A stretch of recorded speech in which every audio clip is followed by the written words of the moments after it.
চতুর্দিকে শোনা যায়। মুফতি আমির হামজার উপর গণ অধিকার পরিষদের নেতাকর্মীদের হামলার প্রতিবাদে একটি বিক্ষোভ মিছিল কুষ্টিয়াতে আয়োজন করা হয়।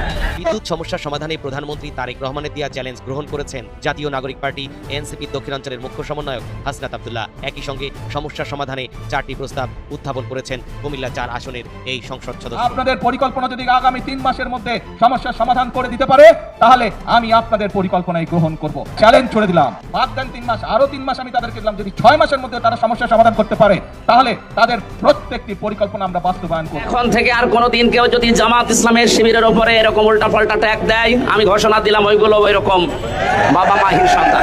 আমরা সরকারকে বলবো, সংসদে অনেক মিথ্যাচার করেছেন, জনগণের সামনে আপনাদের মুনাফিকি চরিত্র স্পষ্ট হয়ে পড়েছে। এখন হলো গদি আমাদের টান দেওয়ার সুযোগ এসেছে। আমরা স্পষ্ট জানিয়ে দিতে চাই, গ্যাস দে, বিদ্যুৎ দে, নইলে গদি ছাইরা দে।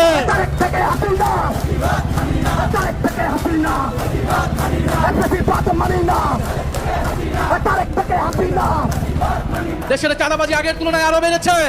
এখন তো মন্ত্রীদের ছেলেরাও নাকি দুর্নীতি করছে বিভিন্ন মন্ত্রণালয় থেকে। বাপের দোয়া মায়ের দোয়া কমিটি হচ্ছে। ফলে এই সরকারকে আমরা একটা প্রতারক সরকার বলতে পারি, একটা বিশ্বাসঘাতক সরকার বলতে পারি। রাজনীতিতে তোলপাড় লাগিয়ে দিয়েছেন মুফতি আমির হামজা এমপি। পুরো বাংলাদেশ আমির হামজার হুঙ্কার গর্জনে কাঁপছে। নানান জনে নানান বিশ্লেষণ করছে। এমনকি আমির হামজা এই মুহূর্তে প্রশংসায় ভাসছে।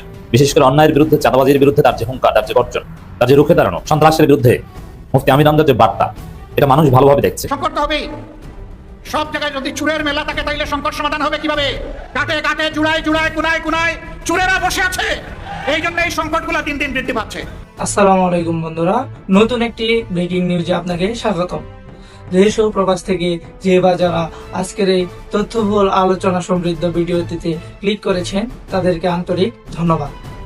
তো বন্ধুরা, আজকে এমন কিছু তথ্য আপনাদের মাঝে তুলে ধরবো, যা আপনারা শুনলে বা দেখলে অবাক হয়ে যাবেন। আপনাদের গা শিউরে উঠবে, চোখ কপালে উঠতে বাধ্য হবে। তো বন্ধুরা, ভিডিওটিতে একটি লাইক দিয়ে চ্যানেলটি সাবস্ক্রাইব করে চলুন পুরো ভিডিওটি দেখে আসি। রাজনীতিতে তোলপাড় লাগিয়ে দিয়েছেন মুফতি আমির হামজা এমপি। পুরো বাংলাদেশ আমির হামজার হুঙ্কার গর্জনে কাঁপছে। নানান জনে নানান বিশ্লেষণ করছেন। এমনকি আমির হামজা এই মুহূর্তে প্রশংসায় ভাসছে। বিশেষ করে অন্যায়ের বিরুদ্ধে, চাঁদাবাজির বিরুদ্ধে তার যে হুঙ্কার, তার যে গর্জন, তার যে রুখে দাঁড়ানো, সন্ত্রাসের বিরুদ্ধে মুফতি আমির হামজার যে বার্তা, এটা মানুষ ভালোভাবে দেখছে। ইন্টারেস্টিং বিষয় যে জামাতের ভিতরেই একটা অংশ, একটু এলিট বুদ্ধিজীবী এই টাইপের একটা ক্লাস আমির হামজার নমিনেশন নিয়ে আপত্তি করেছিল যে না, এই লোককে নমিনেশন দেওয়া ঠিক হচ্ছে না। তাদের ভুল ভেঙেছে। তারা এখন বলছে না, আমির হামজাকে নমিনেশন দেয় ঠিক আছে। আমির হামজাই তো অন্যান্য জামাত এমপিদের চাইতে ভালো পারফর্ম করছে। তিনিই তো জামাতের ইমেজ বৃদ্ধি করছেন, তিনি জামাতের ইমেজ ছোট করছেন না। দু একটা বেফাস কথা, এটা মানুষ মাত্রই ভুল, এটা উচিত ছিল না। এবং এখন কি তিনি বেফাস কথা বলছেন? বলছেন না, এর মানে ওটা সংশোধন হয়ে গেছে। কিন্তু যেটা কাজে লাগে সেটা কিন্তু আমির হামজা ঠিক করে যাচ্ছে। জনগণের মন জয়, জনগণের অধিকার আদায়, জনগণের অধিকার নিশ্চিত করা, অন্যায়ের বিরুদ্ধে রুখে দাঁড়ানো, আমর বিল মারুফ নাহি আনিল মুনকার, এটা ঠিকভাবে করে যাচ্ছে। বিশেষ করে আমি কুষ্টিয়া সদরের প্রধানমন্ত্রী, আমি এখানকার সরকার, এই কথা বলে আমির হামজা প্রশংসায় ভাসছেন। এরকম একটা হিট কথা, এরকম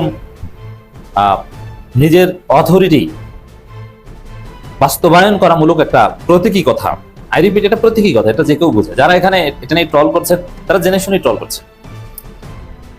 কুষ্টিয়া সদরে তার প্রধানমন্ত্রী হয় না, তাহলে নিজেকে কুষ্টিয়া সদরের প্রধানমন্ত্রী বা এখানকার সরকার বলার অর্থ হচ্ছে এমপি হিসাবে তার যে অথরিটি, তার যে দায়িত্ববোধের জায়গা, সেটা স্মরণ করিয়ে দেয়া, আর কিছু না।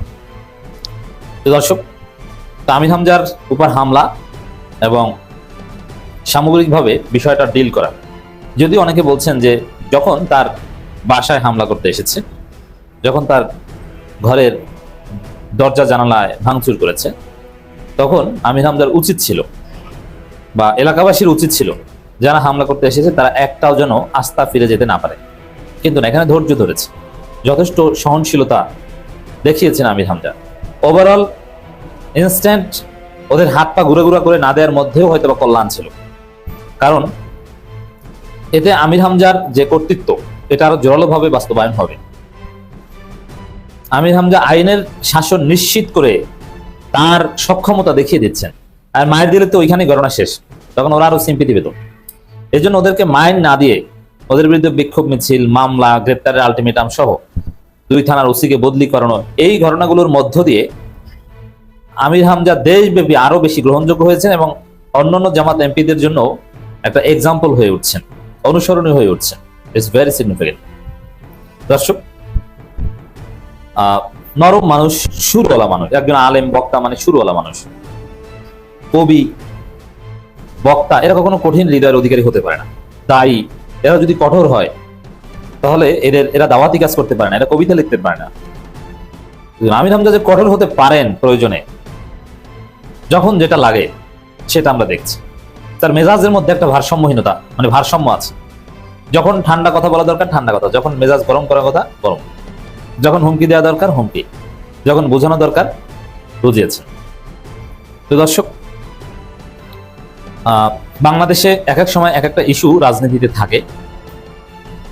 এখানে একটা সহজ তুলনা করি। মানিকগঞ্জে সম্ভবত একজন বিএনপি এমপি আক্রান্ত হয়েছে, তার উপর হামলা করেছে। আমির হামজার উপরে কুষ্টিয়ায় যতটুকু হামলা করা হয়েছে তার চাইতে লার্জ স্কেলে হামলা করা হয়েছে এবং মামলা হয়েছে 15 জন আসামি। মামলা আসামি জামাত, এনসিপি না বিএনপির ভিন্ন গ্রুপ, এটা পুলিশ বলছে না, এটা গোপনীয়তা রক্ষা করা হচ্ছে। ফুটেজ দেখে মামলা হয়েছে, পুলিশ খুব সিরিয়াসলি তদন্ত করছে। It's very good. কিন্তু দেখেন, একজন বিএনপি এমপির উপর হামলা হলো, দেশের জনগণের দৃষ্টি সেদিকে দেখেছেন? এটা নিয়ে জাতীয়ভাবে কোনো কথাবার্তা এরকম কোনো কিছু দেখেছেন? না। কিন্তু আমির হামজার উপর হামলা, পুরো জাতির দৃষ্টি আমির হামজার দিকে। রাজনীতিতে জাতীয় টপিক জ্বালানি সংকট, গ্যাস সংকট কিংবা বিদ্যুৎ সংকট না, আমির হামজার উপর হামলা করার পর আমির হামজার এই হামলাই হচ্ছে জাতীয় টপিক। এটা হচ্ছে আমির হামজার একটা স্পেশাল আকর্ষণ। সরকার দলীয় এমপি আক্রান্ত হলেও ওইভাবে জাতীয়ভাবে সারা জায়গাতে পারে না, যেটা আমির হামজা আক্রান্ত হলে হয়। তো দর্শক, আমির হামজা বলছেন চাঁদাবাজি চলবে না, এখানকার সরকার আমি। এই শিরোনামে বিভিন্ন গণমাধ্যম আবার রিপোর্ট করেছে।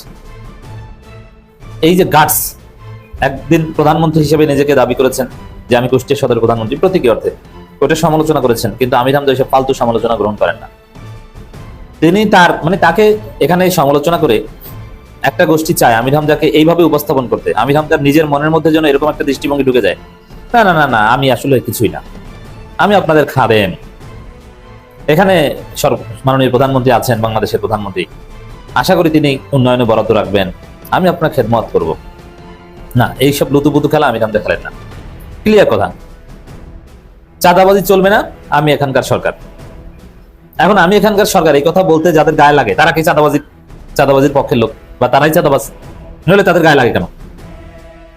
সমস্যাটা কিন্তু স্পষ্ট। যারা মাদক ব্যবসায়ী তাদের গায়ে লাগে শুধু, কারণ বাংলাদেশের যে সরকার দল, তাদের প্রতিনিধি কুষ্টিয়া যারা আছেন, মানে তাদের দলের, তারা হয় চাঁদাবাজির সাথে জড়িত, নইলে মাদক ব্যবসার সাথে জড়িত।